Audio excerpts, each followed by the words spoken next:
Okay, hello everybody. Welcome to another Thursday night session. You are here with the Adams County Historical Society, and we appreciate you tuning in every Thursday night at 7 o'clock to hear another great speaker on some topics that I think you're going to find interesting, specifically tonight's.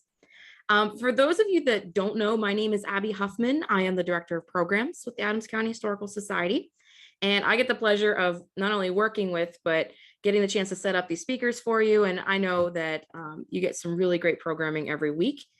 Though at the same time, for those of you that also may not know, the Historical Society is centered out of Gettysburg, Pennsylvania, right here in the heart of Adams County. The Historical Society is responsible for over 1 million artifacts, and you are one of the 30,000 followers that we have here on social media, if not more. And we get a chance to, with these programs, to bring you some different perspectives on things, and we do everything from the battle, before, after, and beyond. And tonight we're going to be hearing a little bit about Clara Barton, which is one of my favorite study topics when I was a teenager. So I'm excited to hear some of that. There is a red heart donate button on this page. If you would like to contribute to ACHS and the mission here, we are working on a new museum opening next year. We're working on better storage for our artifacts.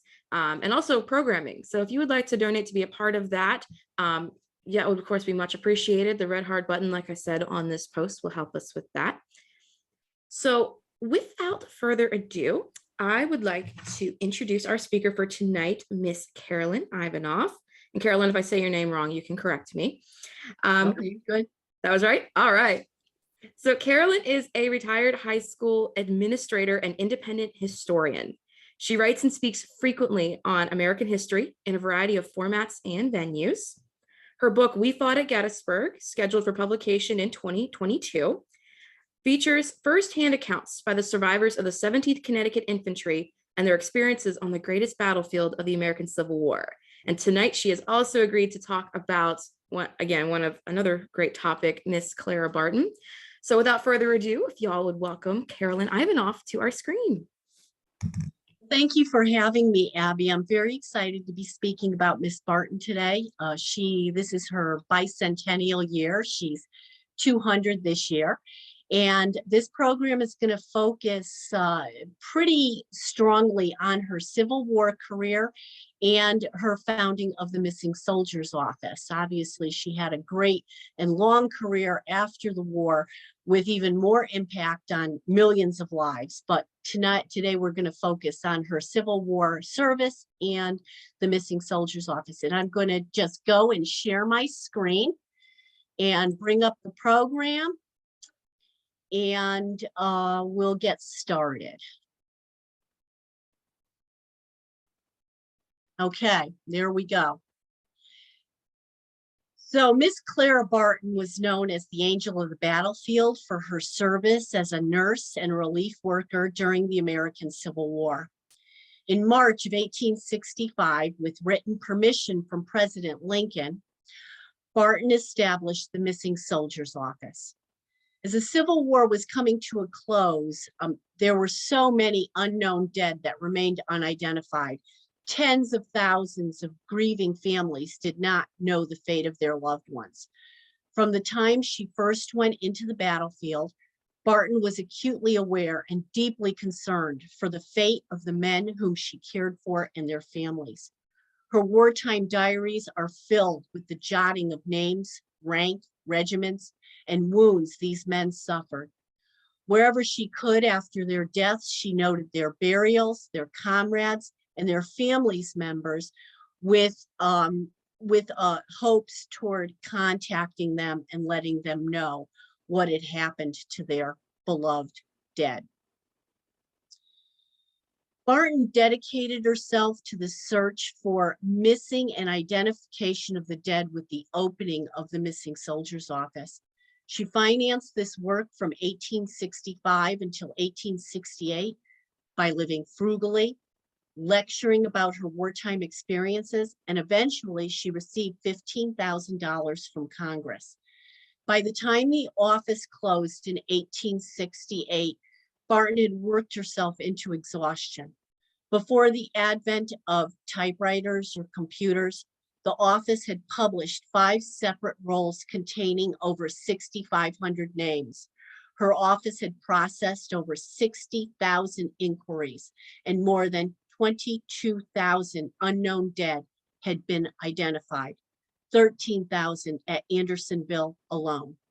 In 1868, Barton left for Europe to recover her health after having essentially a nervous breakdown. Upon her return to the United States, Barton would dedicate herself to the founding of the American Red Cross. And by the end of her life in 1912, her work would touch millions of lives around the world and continues to do so today. Throughout her long life of service and dedication to others, Barton's personality was very large and conflicted. She was insecure and forthright, rigid and flexible, frequently at odds with herself, but she possessed an immense personal magnetism and charismatic charm. She continually sought compliments from friends, praise from the public. She was at once bold and shy, feared rejection, but had a strong sense of solitude. She really never felt throughout her long life that she fit in. Ever since her childhood, she felt she was the odd man or woman out. Dr. Henry Bellows, the president of the U.S. Sanitary Commission and one of the powerful men who tried and failed after the Civil War to get the United States to ratify the Geneva Convention and Red Cross, before Clara Barton succeeded where he failed. He wrote about her: if she had belonged to the other sex, she would have been a merchant prince, a great general, or a trusted political leader. This program focuses on Barton's Civil War and the founding of the Missing Soldiers Office. Much of the information from the program comes from author Elizabeth Brown Pryor's biography, which is called Clara Barton, Professional Angel.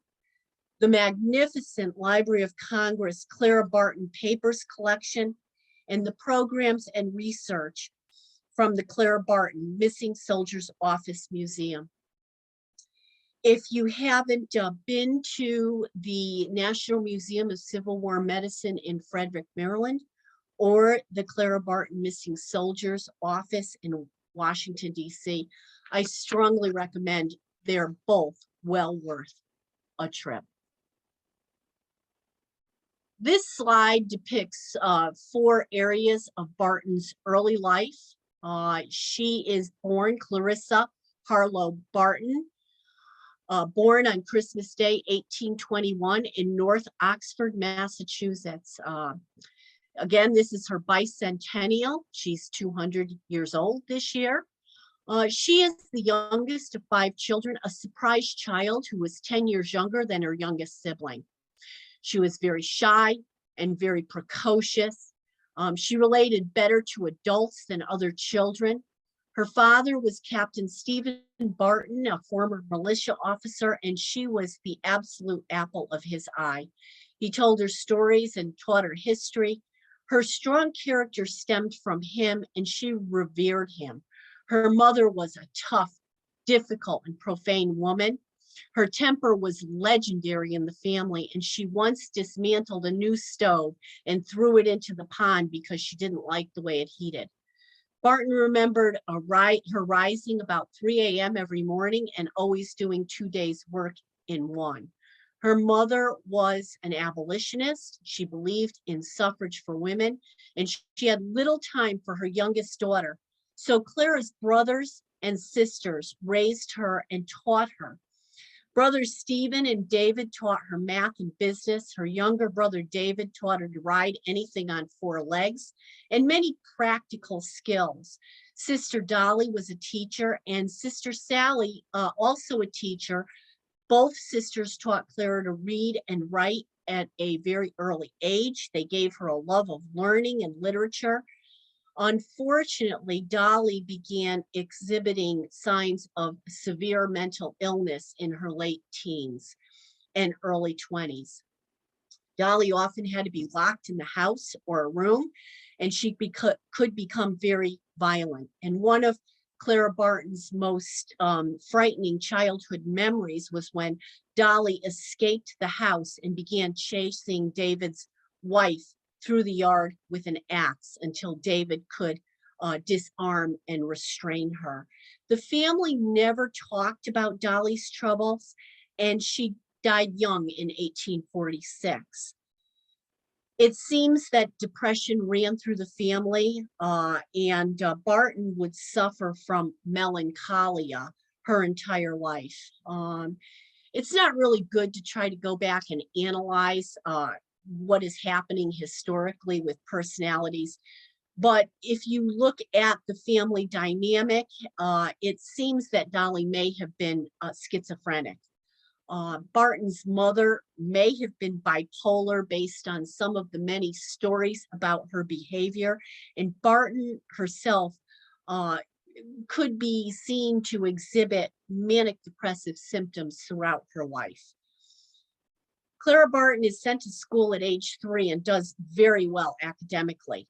Her advanced reading and math and vocabulary are at once recognized, but she's a very frightened child who doesn't make friends or mix well with other children her own age.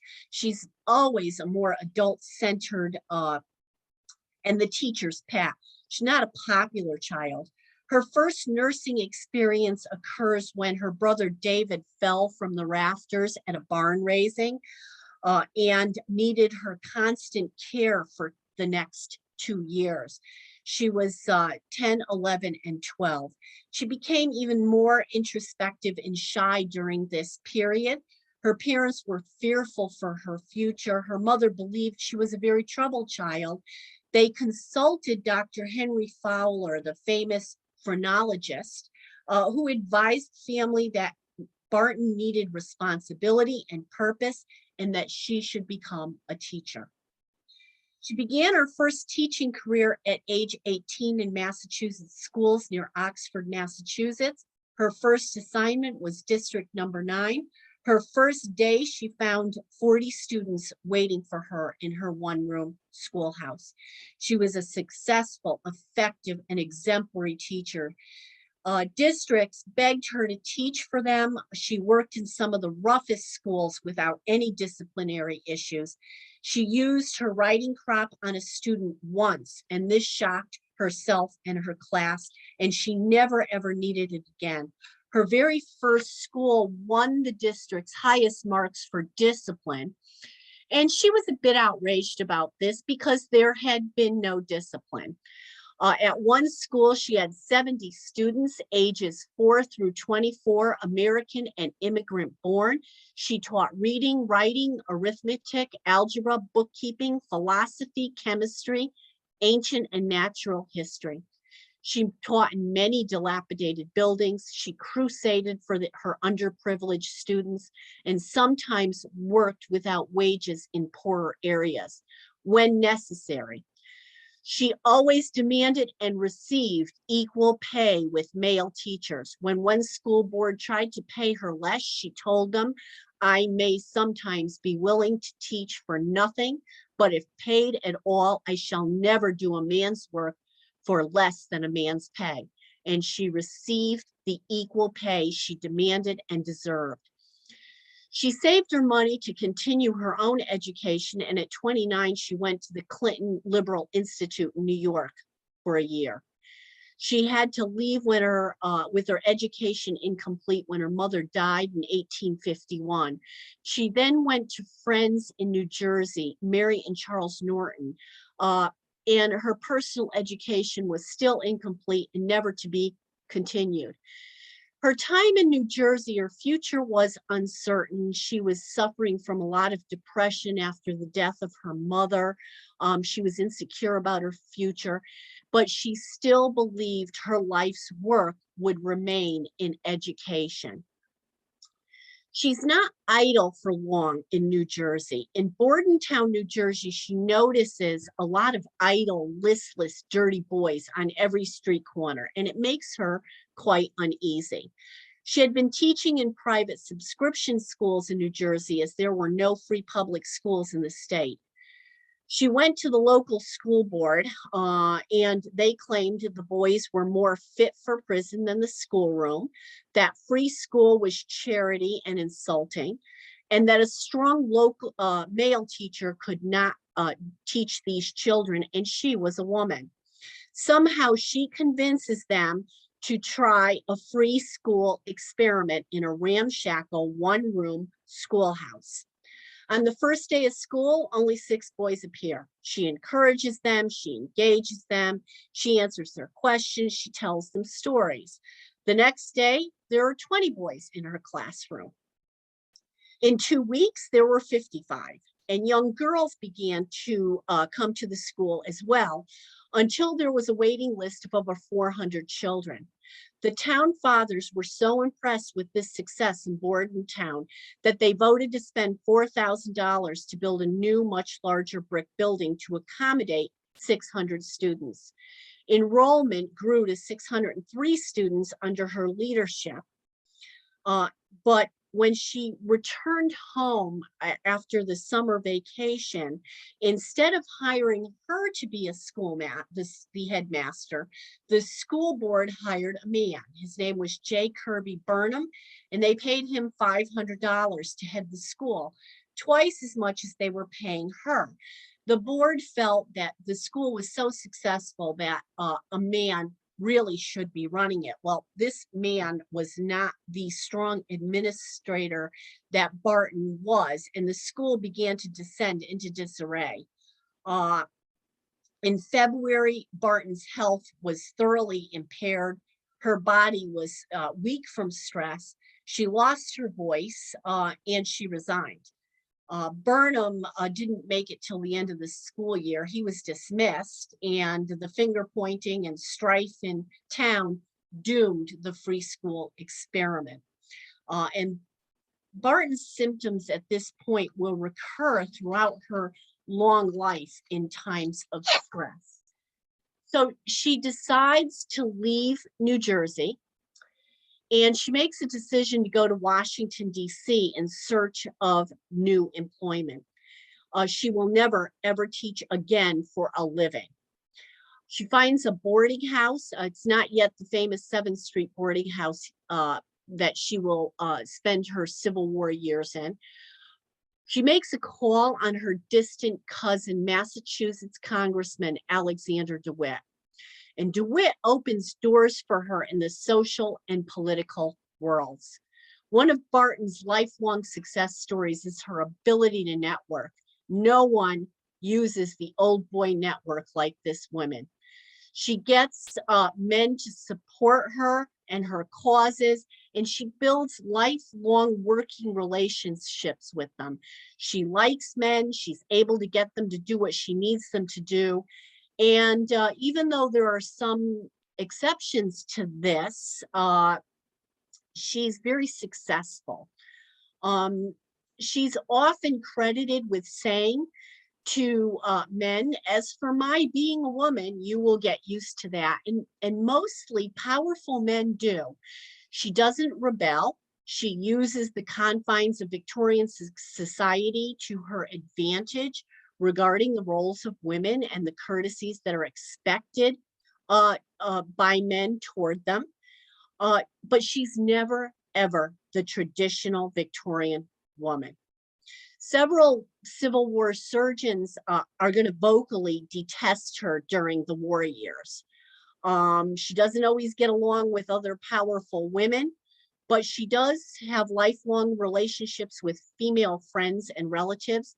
She never formally works with organizations during the war like the Sanitary or Christian Commission. She works alone. She likes it as long as she is large and in charge. And she is really a phenomenon that many powerful men recognize.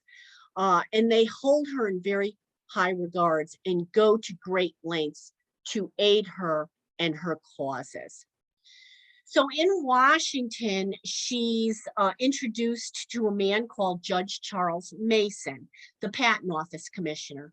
And many Civil War aficionados will recognize Charles Mason as graduating first in his West Point class of 1829, one of head of Robert E. Lee, who graduates in 1829, second in the West Point class.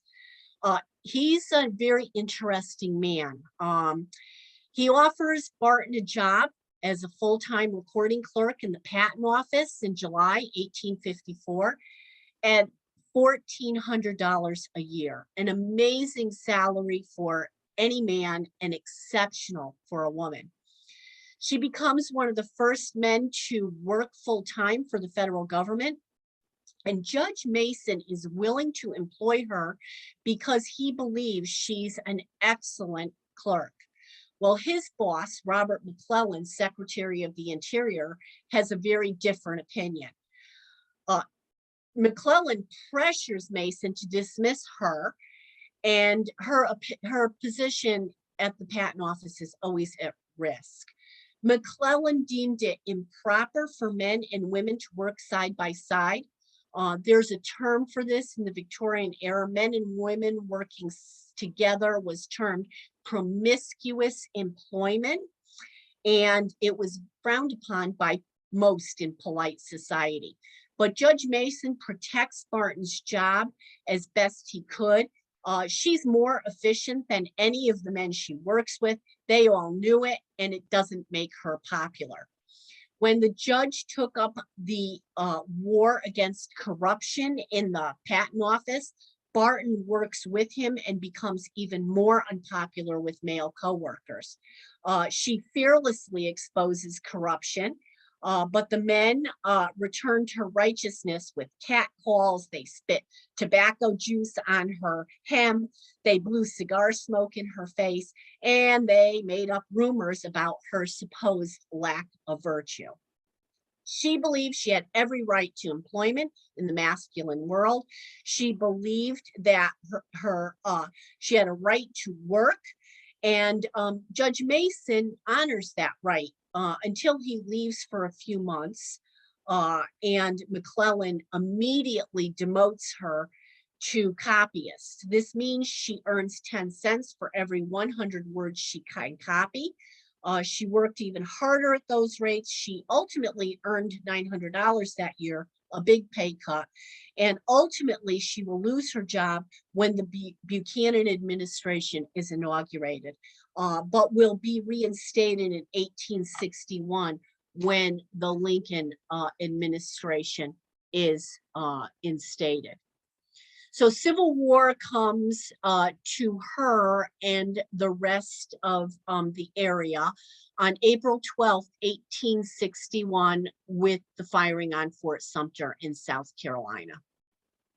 On April 15th, Lincoln puts out a call for 75,000 volunteer troops to come to Washington. The capital was a southern city below the Mason-Dixon line, and it needed protection. 4 days later, on April 19th, en route to defend the nation's capital, the 6th Massachusetts Infantry is attacked by mobs of Southern sympathizers while changing trains in Baltimore, Maryland. The Baltimore rioters kill 3 soldiers and injure almost 40, making troops from Massachusetts, Barton's state, the first casualties of war.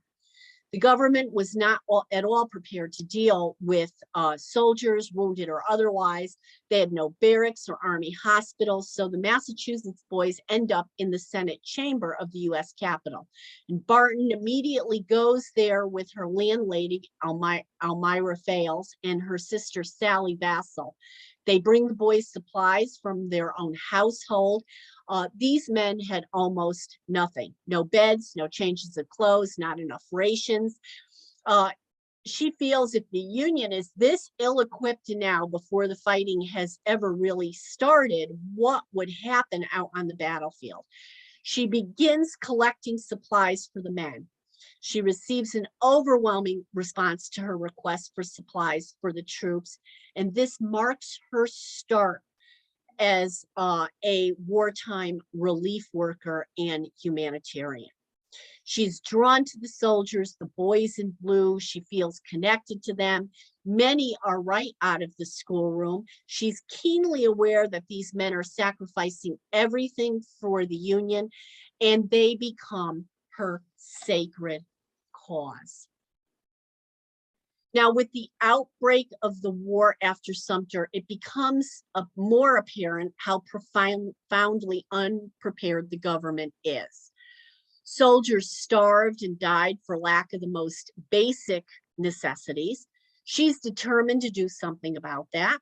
She becomes a wartime supply organizer, a relief worker, and at first she works for the soldiers of her state, Massachusetts. They wrote home to their families about her. She wrote to anxious families of the men in Massachusetts and other ladies' aid societies, and generous New Englanders begin to inundate her with supplies and stores for the soldiers. Her home becomes a warehouse, and then in July, the appalled nation watches as soldiers straggle back to Washington from the First Battle of Bull Run.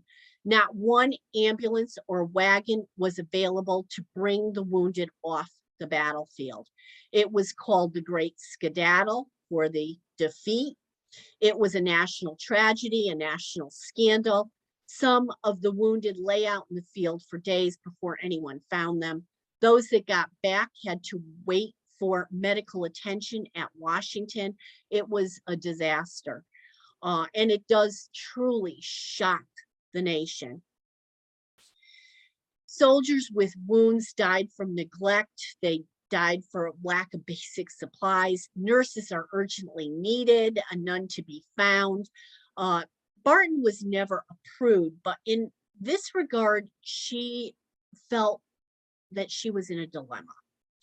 It was very, very unseemly for a woman to place herself directly among men, directly in the line of battle. And she's very torn about this and very uncertain. And then she receives word that her 87-year-old father is dying back home in Massachusetts. So she goes home to nurse him in his final illness. She felt the war had placed a grim task ahead of her.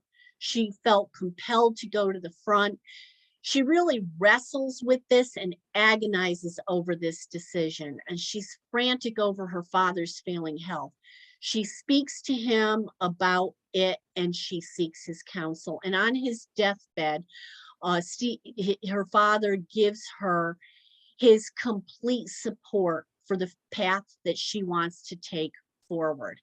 Her father tells her basically he had been a soldier. She was the daughter of a soldier. She confided to her father her misgivings about undertaking a dangerous mission on the battlefield, and especially what society would say about her. Her father reassures her, gave her confidence to follow her conscience. She said, "He told me, I know soldiers and they will respect you and your errand." He gave her his Masonic emblem, and she would wear that throughout the war, believing that anyone who belonged to that brotherhood would furnish her with assistance and protection. After her father's funeral, she received a letter giving her official permission to go to the sick and wounded on the battlefields or wherever they were, to distribute supplies and nurse them, with the only authority over her being the surgeon in charge. And this letter is signed by none other than Dr. William A. Hammond, the Surgeon General of the United States. With this very precious official permission, she states, "I broke the shackles and went into the field." So upon her return to Washington, she's still not very welcomed by Army officials, despite her official pass from the Surgeon General. The Army initially refuses her assistance and refuses her donations, believing she's going to become more of a hindrance than a helper on the battlefield. But she's, as always, very persistent. She continues to fight the beliefs of society, which frown on an unmarried woman working outside the home. And the beliefs that any woman who would be alone with men was not a lady. She's able to convince powerful men that she would be a valuable asset to the soldiers suffering on the front lines. And in August 1862, Quartermaster Rucker, along with Senator Wilson, support her. Rucker gave her official permission to transport supplies to the battlefield with army wagons. And Senator Henry Wilson from Massachusetts was the powerful chairman of the Committee on Military Affairs, and not even Stanton would oppose him. Stanton would also support Barton's missions during the war. Because of the fate of the faith of these powerful men, Barton's able to take supplies directly onto the field. This woman of drive, organizational skills, savvy, she knows how to work with powerful officers and doctors and the teamsters that she needs to direct. She's brutally efficient. She makes a dramatic impact on the field hospitals where her supplies are welcomed by frantic surgeons who often have nothing. She's very appalled by the chaos of untrained ambulances, the lack of clean bandages, fresh water, and the terrible delay that always accompanies the arrival of any government supplies. This makes her more than ever determined to go to the front. This slide depicts several scenes from her Civil War service. And briefly to describe the crowded hours of the second half of 1862 for her. We begin with the Battle of Cedar Mountain on August 9th, 1862. This is the first battle she's documented to go and to serve on the field. She arrives on the battlefield August 13th. She spent 2 days and nights tending the wounded before leaving when her supplies were expended. She provided assistance at field hospital for Confederate prisoners as well. She arrives on the field utterly unprepared for the chaos, the confusion, and the carnage. There are 3,000 men lying in a sparsely wooded field on straw with no other bedding. Most had not eaten all day. Many faced amputations or other surgeries. There's a lot of apprehension that the combination of lighted candles at night and dry straw would result in a fire that would engulf everything and everyone. Doctors were entirely out of dressings of every kind when she arrived, and she supplied them with everything she had. Her typical battlefield clothing was a dark blouse and a calico skirt, which she immediately pinned up. She prepared soup, passed out shirts. She was calm, collected. She comforted countless wounded and dying men. She provided assistance for Confederate wounded as well. In the Civil War, both sides treated wounded as non-combatants and provided them with medical aid. And this is one of the themes that Barton will pretty much be responsible for, her Civil War legacy really begins here at this battlefield. Dr. James I. Dunn wrote home to his wife, "At the time, we were entirely out of dressings of every kind. She supplied us with everything. And while the shelves were bursting in every direction, she stayed dealing out shirts, preparing soup, seeing it prepared at all hospitals. I thought that night, if heaven ever sent out a homely angel, she must be the one." Dr. Dunn's letter was published nationally during the war, and Barton really did not like the word homely at all. So right here, she begins to take control of her legacy, and she corrects the letter at every publication, rewriting the word homely into holy angel. And biographers and many historians since have taken their cue from her. And Clara Barton here becomes the holy angel of the battlefield. Another theme throughout her life, she is going to control her own image. The battles of Fairfax Courthouse and Chantilly quickly followed. At Chantilly, Dunn writes, he's there again, Dr. Dunn is there again. We had nothing but our instruments, not even a bottle of wine. When the railroad cars whistled up to the station, the first person on the platform was Miss Barton again to supply us with every article that could be thought of. She stayed there until the last wounded soldier was placed on the cars. She worked 5 days in pouring rain, thunder, and lightning vying with the volleys of the cannon.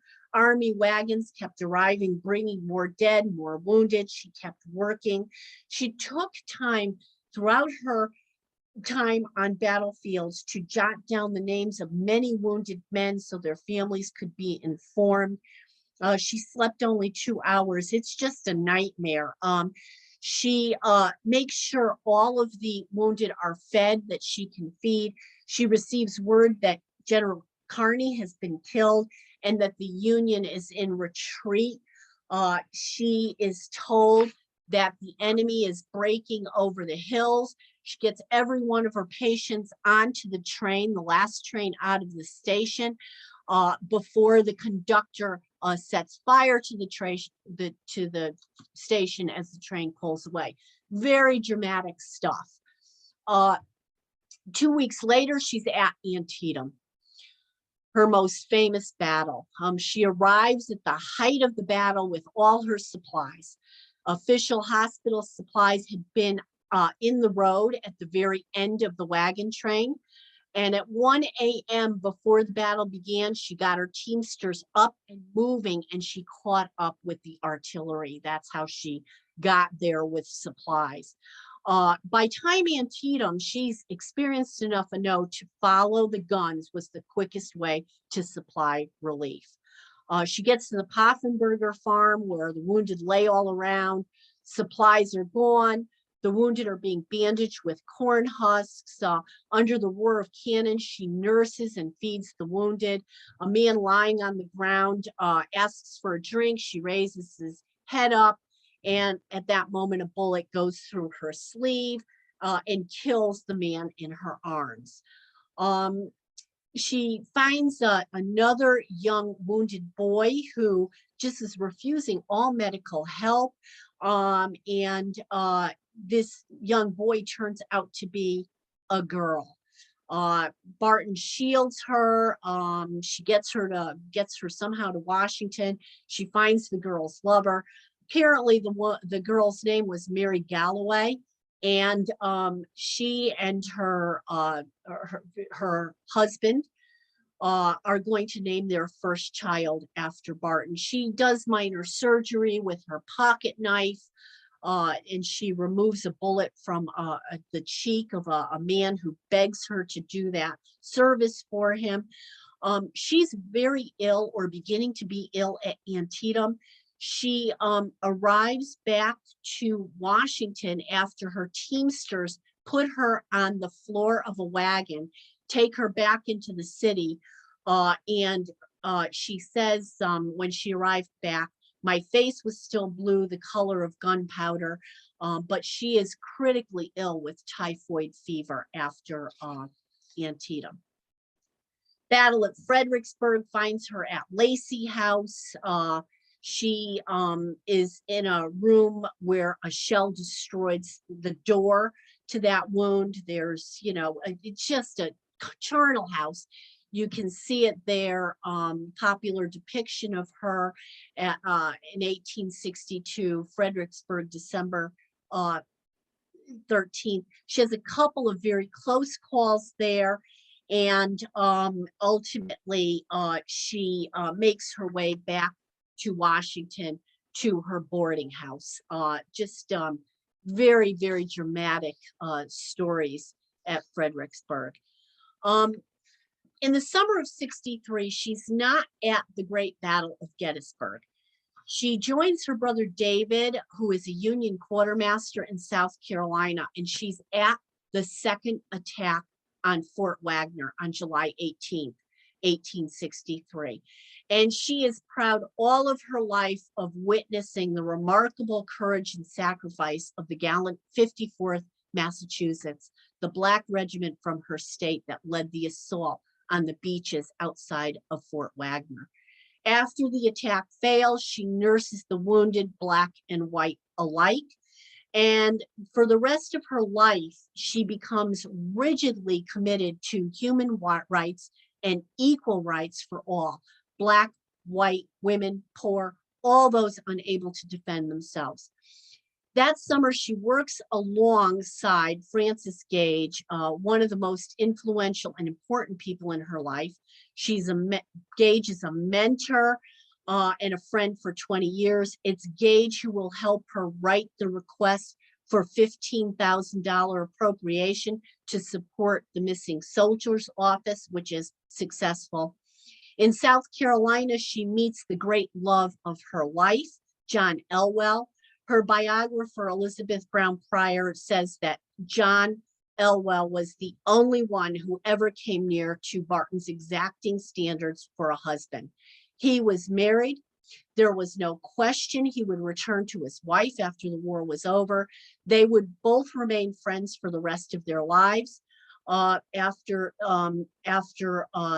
this, she would be on board the Fulton during the bombardment of Fort Wagner. It lasted a week. She remembered the hot charges sent geysers of sand up, battering the fort. And finally, she watched the regimental formations of our men as they formed up and made the assault. In strict regimental formation, she says, our men struggled through the sand, a perfect target for the rebels. It was an awful charge. Observers could hear the sickening thud of case and canister shots slushing through the bodies of men. She watched as troops leapt from boats like wildcats into the wild charge across the marsh, up the banks, into the entrenchments. She sees Elwell go down, trying to rally the men. He's one of 1,500 wounded. Somehow she gets off that boat or ship where she is, the Fulton, and she gets onto the beach and she starts to treat the wounded. Many of the men crawled on their hands and knees down the beach, wounds filling with sand. Surgeons too harried to spend time with anyone not critically wounded. Barton is the one who helps these men. And she says the world diminished into a horrifying existence of hungry, ill men in shock, gaping abdominal wounds filled with sand, newly amputated limbs, and starvation. In 1861, when Barton returned to Washington and resumed her job at the Patent Office, with the inauguration of the Lincoln administration, she moved to 488 1/2 7th Street, the 3rd floor. And this boarding house, which you see all the way at the end of the top picture, is where she's going to spend her Civil War years. It's called Shaw's Settlement for the landlord, Edward Shaw, who also worked at the Patent Office and aided Barton in her missions. Often he would do work for her when she was missing from the office, so he really supported her. It was at this address that she would return in between her service on the battlefields, and this is where people shipped supplies during the war. This is where she came home with typhoid after Antietam, and this is also where a lot of the work for the Missing Soldiers Office will take place after 1865. The photo at the top left showing is from 1863. It shows Gardner's photographic gallery on the corner of 7th and D Street. Barton's boarding house is at the end of 7th Street. This is Barton's Washington. If you go to the museum, the boarding house museum, you walk up this steep flight of stairs that she walked up every single day. Every day she went home, no matter how tired she was. She carried many items up those stairs. The building had no running water or central heat. It did have gas lighting. Bathroom facilities were in the privy behind the building. You had to be tough to live in the 19th century. And this is the place most associated with her Civil War service. And we will return to this in more detail later in the program. Now, from the very beginning of her service, Barton is concerned with the men that she nurses personally and their families. Her diaries pictured here are filled with names, addresses, wounds, graves, names of family members. 2 of her diary pages in the photo from January and February 1863. As usual in the 19th century, spelling of names is all over the place. She records both Union and Confederate casualties, and there are several there for you to see. So she's always concerned with the fate of the wounded, the dead, and the missing. Prisoner exchanges were halted in 64 to deprive the South of badly needed manpower, although there were more complex reasons as well for why they were halted. The Confederacy reestablished the practice of prisoner exchange at the beginning of 1865. A result of the resumed exchanges was thousands of emaciated and desperately ill former Union prisoners from famous camps like Andersonville and Belle Isle. They began to arrive at designated drop-off points known as Camp Parole near Annapolis, Maryland. Now, at the beginning of 65, Barton had returned to Washington to nurse her dying brother, Stephen, and her dying nephew, Irving Vassell. Both men would die that spring while Barton was in Washington. And her other nephew, a government employee, had heard news of these exchanged Union prisoners returning to Annapolis in poor condition, and that the government needed help notifying relatives of those who were missing or had died in captivity. So in February 1865, Barton writes to President Lincoln in pursuit of permission to become an official government correspondent, seeking those who had vanished during the conflict. In an effort to capture Lincoln's attention or the attention of his secretaries, she writes this very striking letter in very fancy script. And on March 24th, 1865, Barton received the sanction of President Lincoln to go to Annapolis in official capacity.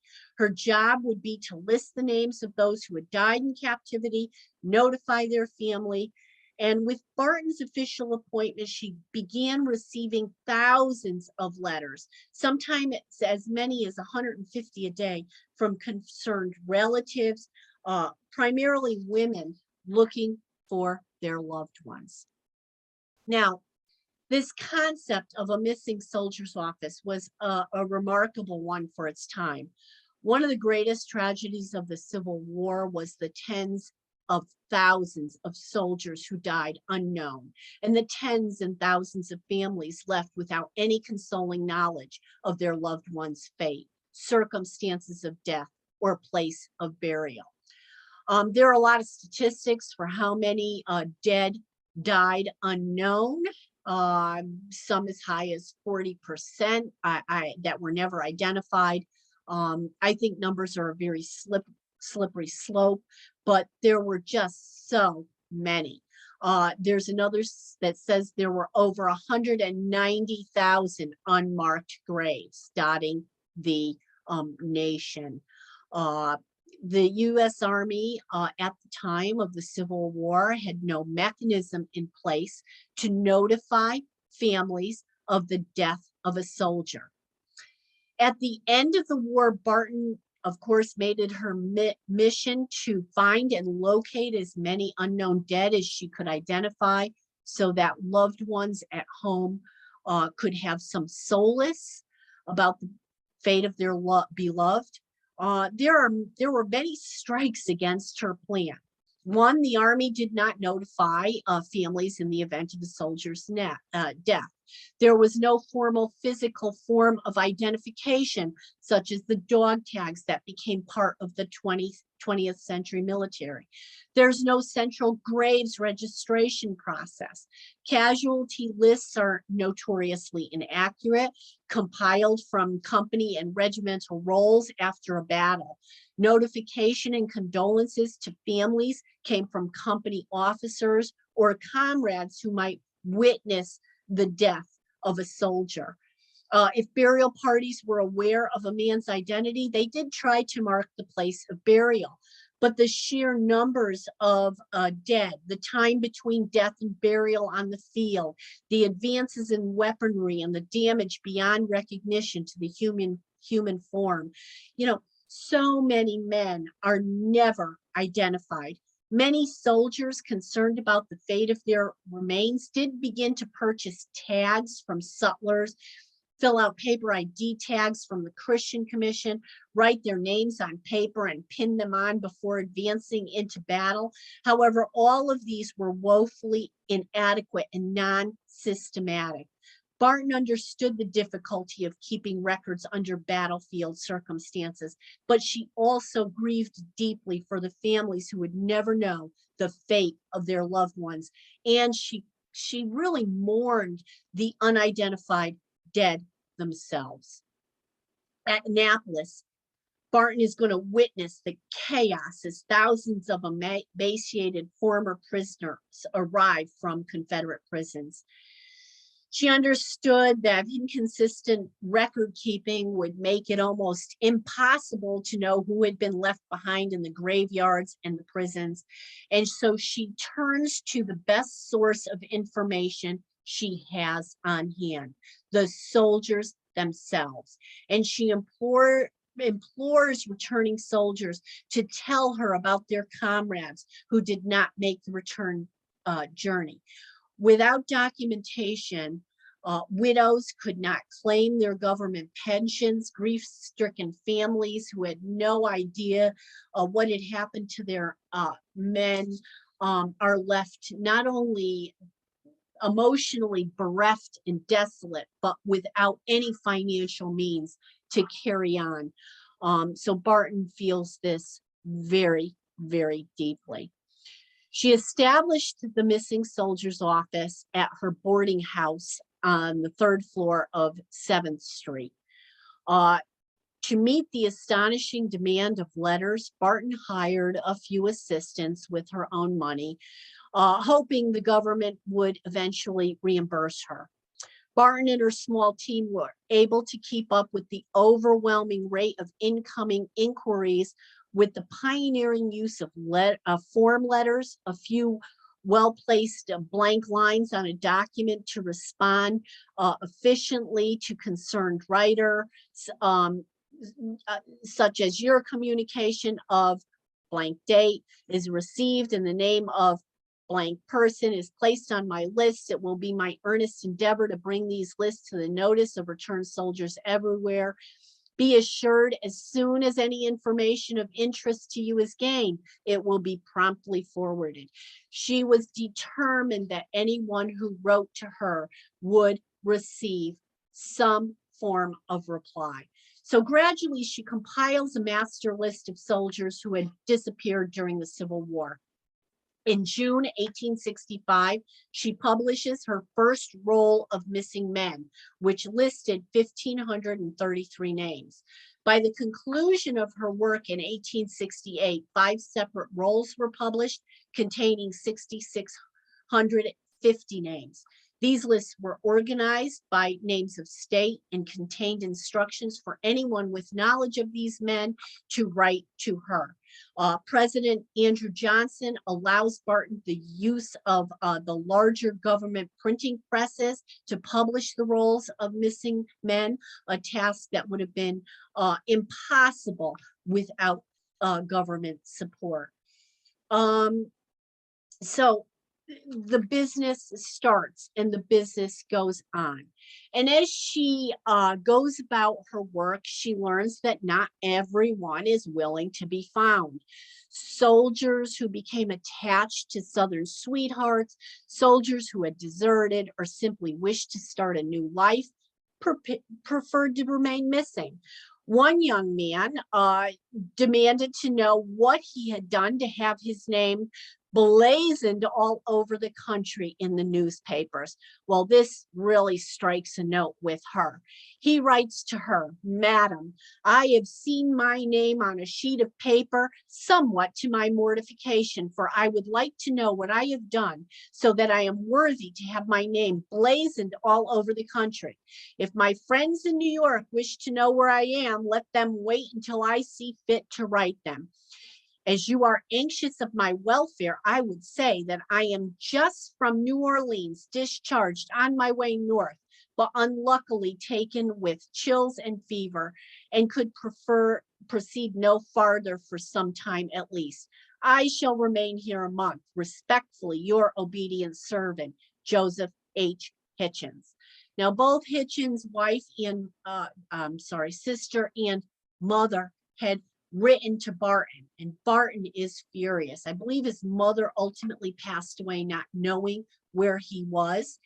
And she writes him quite a letter giving him a piece of her mind. And the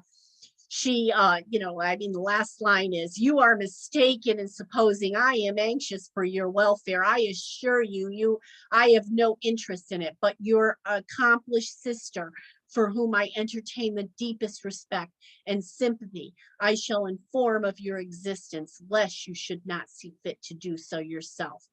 And, rather than closing with the common send-off, "I have the honor to be your obedient servant," as Hitchens had written to her, she writes, "I have the honor to be Sir Clara Barton," and she was certainly not anyone's obedient servant. She is going to be aware of Andersonville right from the beginning.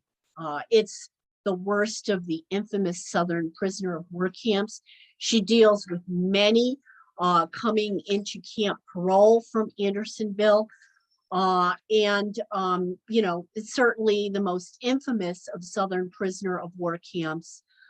It held more prisoners at any given time than any of the other Confederate military prisons in the 14 months it existed. More than 45,000 soldiers were confined here, and of these, almost 13,000 died of disease, poor sanitation, and malnutrition. The overcrowding and the exposure to the elements are just so extreme. It's just shocking, even in the Civil War world. So many were laid in unmarked graves here. But on June 22nd, 1865, a young man and former prisoner of Andersonville, Dorrance Atwater, wrote Barton a letter introducing himself and asking for a copy of her missing soldiers list. He suggested he could provide her information on many of those listed. Atwater was born in Terryville, Connecticut. He joined the 2nd New York Cavalry and was captured shortly after the Battle of Gettysburg. He first went to Belle Island in Richmond, and then in March of '64, he was sent to Andersonville. While imprisoned at Andersonville, Atwater was sent to work in the office of the Confederate surgeon J.H. White as a clerk, and his task was to keep the daily record of deaths of all federal prisoners of war. Now, the horror he witnesses at Andersonville leads him to begin keeping a secret copy of his death register. He begins to fear that the Confederates would destroy the records to conceal the number of deaths at the prison camp. Once released, he's sent to camp parole. He never meets Barton there, but he managed to conceal his copied list, and he safely brought it with him through Union lines. Barton went to Secretary of War Edwin Stanton and asked to be given access to the Atwater lists, which were then in the possession of the Army and being copied. She's granted the request for access by the Secretary of War, And then Stanton that summer invites Barton and Dorrance Atwater to accompany an expedition to Andersonville. And there, with the help of Atwater's list, they identify many of those buried in what becomes Andersonville National Cemetery. Over 13,000 graves are marked. Only 400 remain unknown. Now, Barton doesn't lead the expedition. A man named Captain James Moore led the expedition. And for once, Barton's charm in the face of a difficult male fails her. She literally found him odious, and he couldn't stand her. Because of a schedule mix-up, she was late boarding the ship at departure, and Captain Moore is furious, and he's swearing, and he says, "God damn it to hell, and what in hell does she want to go for?" And this spirit of animosity simply pollutes the trip. The conditions of the camp were just horrifying, and Barton walks the pitted and filthy prison ground, and for the first time really loses her objectivity. Throughout her service during the war, she had treated all wounded impartially to the utmost ability of her resources, and she just, at Andersonville, becomes extremely bitter against the South. From here, she's going to actively give her support to the radical Republicans. Her bitterness, of course, is heightened by the continuation of the mutual animosity with Captain Moore. He's clearly exasperated at the presence of a woman. He ignored her, and she claimed he was jealous of her. They became and remained extreme and bitter enemies. But she was also very heartsore here with the task at Andersonville, and she worked at it diligently. Nearly 13,000 graves were properly marked. Only some 400 carried the words "Unknown U.S. Soldier." She says, "I never lost sight of the fact that thousands of hearts mourned for these young men. It was an emotional and draining experience." Her role in the National Cemetery's creation was officially recognized when she was chosen to raise the U.S. flag over the prison grounds. Her words, "I advanced and ran the flag up amid the cheers of the beholders. Up there it drooped as if in grief and sadness, till at the length the sunlight streamed out and its beautiful folds filled. The men struck up the Star-Spangled Banner, and I covered my face and wept." And you can see the Harper's Weekly woodcut of the flag being raised at Andersonville. You know, although Barton didn't organize or lead the expedition to Andersonville, nor did she really identify any graves, she worked with Atwater and with the expedition, but her work was important. The Army had a very efficient system for establishing national cemeteries by time Andersonville, 1865, but it lacked a system for informing family members that a loved one died in service.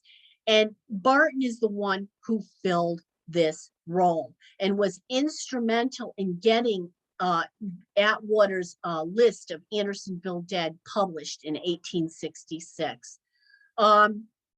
Her work at Andersonville is so important. She becomes an honorary member of the Andersonville Survivors Association. And in 1866, she would testify during the 39th Congress about her experiences at Andersonville. And there is also a monument to her erected at Andersonville. It was erected at the prison site in 1915. As part of the Andersonville team, Barton played a significant role in bringing closure to thousands of families. But after Andersonville, she was unsure how much longer she could continue the search for missing men without any extra money. Her personal funds were expended, they had run dry.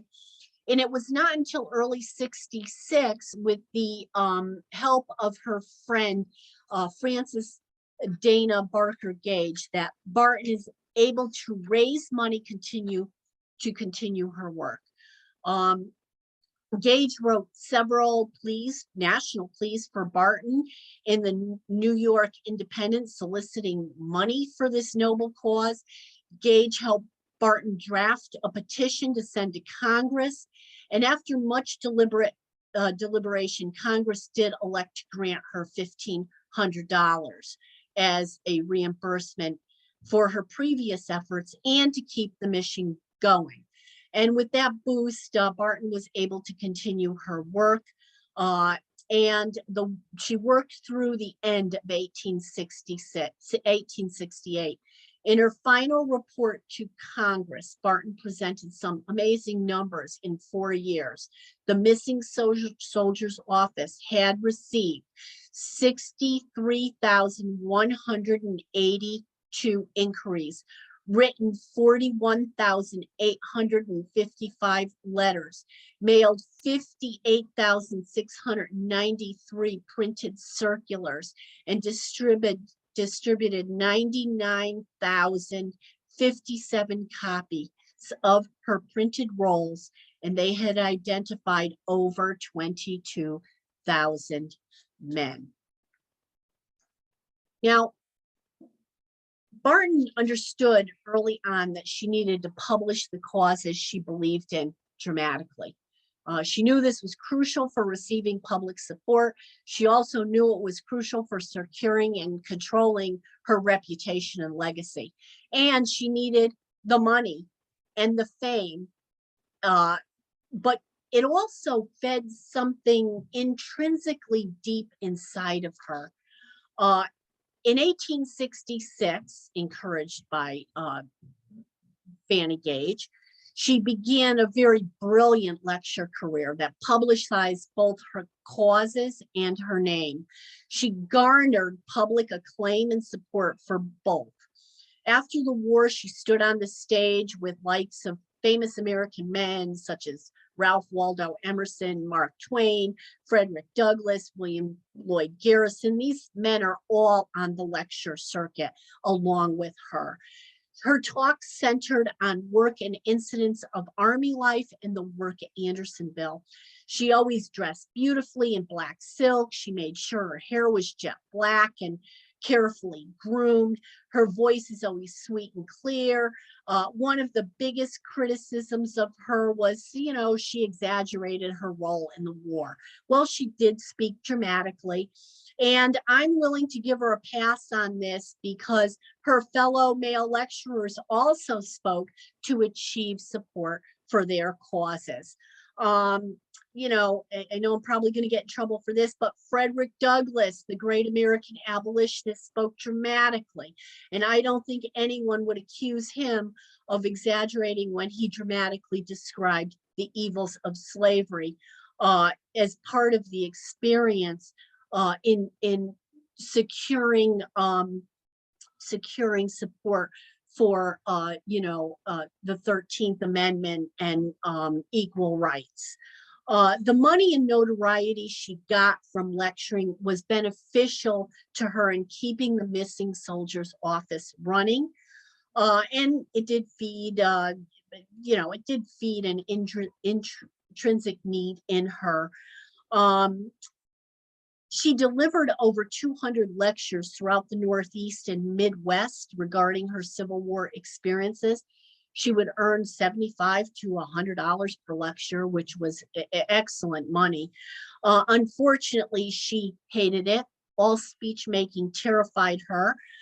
She was under severe stress from it and probably overworking herself in addition to that. And while delivering a lecture in Boston in 1868, she suffered from a nervous breakdown and was ordered by her doctor to recuperate in Europe.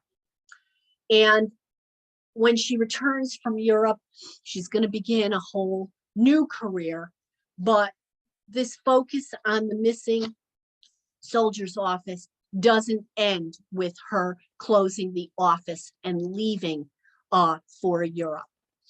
On the day before Thanksgiving, this is a picture of her boarding house, of course. On the day before Thanksgiving, 1996, General Services Administration carpenter Richard Lyons is conducting a final review of a decrepit building at 437 7th Street Northwest that had recently fallen to the government's possession and was now slated for demolition. Coming in from a cold rain, Lyons entered this dusty old building alone on the first floor, which was once a shoe store. He checked for infrastructure damage, trash, whether anybody had made it their temporary home. Then he moves to the second floor and he does a similar sweep. He moves to the third floor. There are no lights. It was dark. Lyons says, and then I heard this noise but saw nothing. He heard a noise again. He walked back and forth, stopping at a window. I was at a window, and he says it felt like something tapped him on the shoulder. These are his words. When I turned around, I spotted an envelope between the ceiling and the wall. He got out a ladder. He reached up. It was, one of those hatches that go to an attic. An envelope he found was addressed to Edward Shaw, Washington City. He had no idea who that was. He pulled himself through a small hatch leading to the attic, and that's where he found an assortment of artifacts, utensils, clothing, Civil War era newspapers, a bayonet, and one small sign written in gold and black lettering. It read, "Missing Soldiers Office, 3rd story, room 9, Miss Clara Barton." And so the missing soldiers office and boarding house of Clara Barton is rediscovered. With the war finally winding down, Barton did move back to the nation's capital, to this boarding house. Her landlord and friend and co-worker from the patent office was her landlord, Edward Shaw. The missing soldiers office work for a period about 4 years took place here. And it would be closed up. The 3rd story of this building was just sealed. So it becomes a time capsule until its rediscovery in 1996. After his discovery, Richard Lyons becomes so infatuated with Barton and the missing soldiers office story that he spent a year researching and reading everything he could at the Library of Congress. While doing research, he, finds out about Barton and her Civil War career. And today, of course, the National Museum of Civil War Medicine runs this missing soldiers office as a museum in honor of Barton. So we're almost at the end of our story, but the missing soldiers office work of Clara Barton goes on today. And as someone who had helped to ease so much physical trauma on Civil War battlefields, Barton recognized how important the work of finding missing men was to soothe the minds of loved ones at home. Barton herself tried to describe the inspiration that kept her moving in spite of challenges and circumstances in a letter to a benefactor that supported her work. She wrote, "If it has been my privilege to lighten ever so little the heavy burden of grief which has been laid upon the hearts of our suffering people, or throw the feeble weight of my arm on the side of my country in her hour of trial, if I have made one heart stronger or one war less bitter, I regard it as a blessing forever beyond my power to express. And whatever yet remains to be done, or however weary I may become, even unwell in doing, My soul will always be lifted up, my hands strengthened and my step quickened, and the miles shortened by the reflection that the hearts of good men and women are with me in my work, that I carry their respect and approval, and that their generous consideration is helping me on to its accomplishment. Well, there is a government agency today that carries on Clara Barton's work. The Defense POW MIA Accounting Agency today does carry on this work with the missing. Its mission is to provide the fullest possible accounting for our missing personnel from past conflicts to their families and the nation. Within this mission, they search for the missing personnel from World War II, the Korean War, the Vietnam War, the Cold War, the Gulf Wars, and other recent conflicts. They say our research and our operational missions include coordination with hundreds of countries and municipalities around the world. And I know that Clara Barton would surely applaud this mission as a service of the highest honor to our nation to bring our men home. Thank you very much for attending this presentation. And I will turn the program back over to Abby. Thank you. Okay, Carolyn, that was wonderful. We really appreciate your insight there to Clara Barton. I know definitely a lot of that I got a chance to learn, which was really nice, and hear some things that you don't ordinarily hear about Clara Barton. You hear a lot about her on the battlefield, but it's cool to hear her life story and things that she brought into that. Now, I would like to thank everybody watching tonight for giving your time and attention, not only to Carolyn, but also to the weekly programming that the Adams County Historical Society has been putting off. Thank you for all your questions in the chat. I'm sure Carolyn will be glad to get some of those answered for you. And thank you to those that have donated. That money is going to go back to our programming, going to go back to the mission of ACHS. And we want to thank you so much for being here this evening. Carolyn, thank you so much for presenting. It was a wonderful program. And I just want to thank you all. Carolyn, any last words for us? No, thank you for attending. Please support Adams County Historical. It's one of my favorite causes, and I'm sure for many of you as well, to preserve the history of this wonderful county and Gettysburg, and just who else would do this work so well. Thank you. Thank you, Carolyn. Thank you, everybody, for watching. We will see you next Thursday at 7 p.m. for another program. Thank you all so much.